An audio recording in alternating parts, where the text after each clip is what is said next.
धर्म कथाएं। स्त्री या पुरुष, कौन सबसे बड़ा पापी होता है? तोता मैना की कहानी।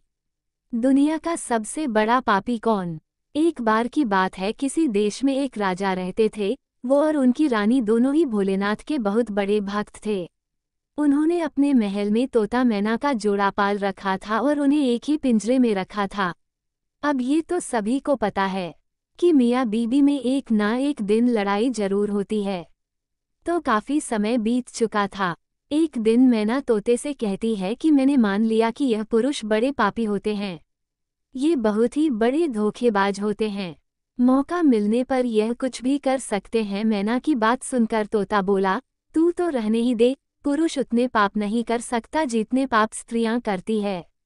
जितनी धोखेबाज स्त्रियां होती हैं ना उतना धोखेबाज तो कोई होता ही नहीं है। इनसे बड़ा पापी इस पूरी दुनिया में कोई नहीं होता। ये किसी की भी हत्या कर देती है। जिसके बाद तोता और मैना में लड़ाई होने लगी कि दुनिया में सबसे बड़ा पापी कौन है। ये सब दृश्य देखने के बाद राजा ने पूछा, तुम दोनों क्यों लड़ रहे हो? किस बात पर तुम दोनों विवाद कर रहे हो? मैना ने उत्तर देते हुए कहा, यह मान नहीं रहा कि दुनिया में सबसे बड़ा पापी पुरुष होता है। फिर तोते ने कहा, मैं कैसे मान जाऊं, क्योंकि सबसे बड़ी पापी स्त्रियां ही होती है। राजा ने दोनों से कहा, तुम किस कारण से ऐसा कह रहे हो? तब मैना ने उदाहरण देते हुए कहा, एक गांव में एक सेठ जी थे, बड़े ही धनबाद, और उनका जो बेटा था वो बहुत ज्यादा बिगड़ैल किस्म का इंसान था। सेठ जी का लड़का इतना जुआ खेलता था कि सेठ ये बात सोचते सोचते एक दिन स्वर्ग सिधार गए। जब पिता जिंदा थे तो वह थोड़ा थोड़ा जुआ खेलता था, लेकिन पिता की मृत्यु के बाद वह मुक्त हो गया और आराम से दिन रात केवल जुआ ही खेलने लगा, जिसका परिणाम ये हुआ जुआ में सब कुछ हार गया। फिर वह लौटकर अपने गांव नहीं आया और किसी दूसरे गांव चला गया, जहां वो एक सेठ के घर जा पहुंचा और उसने कहा कि थोड़ा सा जल मिलेगा। जब सेठ ने उससे पूछा कि तुम कहां से आए हो, क्या करते हो, जिसके उत्तर में लड़के ने कहा, मैं व्यापारी हूं और जहाज से जा रहा था। व्यापार करने में मेरा सामान समुद्र में डूब गया, तो आप मेरी कुछ मदद कर देते तो अच्छा होता। सेठ ने लड़के की बात सुनी और फिर उसकी बातों के जाल में फंस गए और कहने लगे कि बेटा, तुम दिखने में ठीक ठाक हो और कमा भी लेते हो, तो क्या मेरी बेटी से शादी करोगे? ये बात सुनकर लड़का खुश हो जाता है और शादी के लिए हामी भर देता है, जिसके बाद दोनों का विवाह हो जाता है और सेठ अपनी बेटी को खूब सारा धन देकर विदा कर देता है। अब इस लड़के को तो केवल धन के लिए विवाह करना था, जो वो कर लेता है।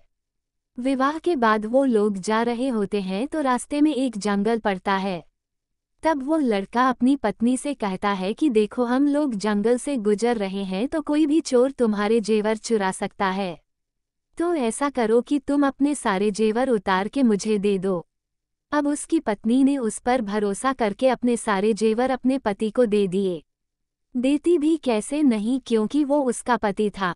जिसके बाद उस लड़के ने अपनी पत्नी के जेवर एक कपड़े में रखकर अपनी कमर में बांध लिए। फिर वो सभी एक जगह आराम करने के लिए रुके। तब उस लालची लड़के के साथ आई दासी को उसने मार डाला और अपनी पत्नी को कुएं में गिरा दिया कि वह उसमें डूबने से मर जाएगी। वो वहां से चला गया, किंतु उसकी पत्नी मरी नहीं और कुएं से बाहर निकलने के लिए आवाज लगाती रही। कुएं के पास से एक आदमी गुजर रहा था। तब उसने किसी महिला की आवाज सुनी तो उस व्यक्ति ने उस महिला को कुएं से जैसे तैसे करके बाहर निकाला। कुएं से बाहर निकालने के बाद महिला ने अपनी सारी जानकारी उस व्यक्ति को दी, जिस पर उस व्यक्ति ने महिला को उसके पिता के घर पहुंचा दिया।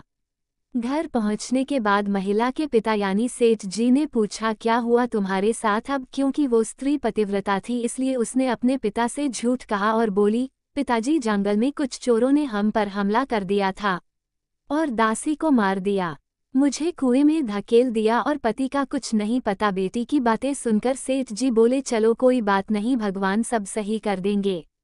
कुछ समय बाद लड़का दोबारा अपने ससुराल पहुंचा और सोचा कि सेठ जी से कहेगा कि आप नाना बनने वाले हैं और इसके बदले में खूब सारा धन मिल जाएगा। लेकिन वह जैसे ही अपने ससुराल पहुंचा, उसकी मुलाकात उसकी पत्नी से हुई, जिस पर उसकी पत्नी ने उससे कहा, मैंने पिताजी को ये सारी बातें बताई हैं, तो आप भी यही बता देना। वो कहते हैं ना आदत वालों की आदत नहीं जाती। उसने देखा कि उसकी पत्नी ने बहुत सारे जेवर पहन रखे हैं। तो उस लड़के ने पत्नी से कहा, तुम सो जाओ, सुबह मैं तुम्हें अपने साथ लेकर जाऊंगा। रात हुई और उसने अपनी पत्नी का चाकू से कत्ल कर दिया तथा सारे जेवर लेकर चला गया। राजा को ये सब कहानी बताने के बाद मैना ने कहा कि इसलिए मैं बोलती थी कि पुरुष दुनिया का सबसे बड़ा पापी इंसान होता है। उसने अपनी पत्नी को मारा और सारा सामान लेकर चला गया। मैना की ये बातें सुनकर तोते ने भी राजा को एक कहानी सुनाई जिसमें उसने स्त्री के चरित्र को लेकर बात की थी। दोनों की बात सुनने के बाद राजा बोले, इस बात का उत्तर मैं देता हूँ कि कौन सबसे बड़ा पापी है। राजा आगे बताते हैं कि जिस इंसान की सोच उसके स्तर से नीचे गिर जाती है वह इंसान पापी होता है। फिर वो भला पुरुष हो या स्त्री, क्योंकि इंसान पाप करने से पहले यह नहीं सोचता कि वह स्त्री है या पुरुष, उसे पाप करना चाहिए या नहीं। अंतिम शब्द। तो मित्रों, आपने जाना कि दुनिया का सबसे बड़ा पापी कौन है। अगर आपके आसपास भी कोई इन्हीं में से एक है तो कमेंट करके ज़रूर बताएं। आज के लिए बस इतना ही। हम उम्मीद करते हैं कि हमारी इस कहानी के जरिए आपको कई सवालों के जवाब मिल गए होंगे। अगर यह कहानी पसंद आई हो तो उसे अपने दोस्तों के साथ ज़रूर शेयर कीजिएगा।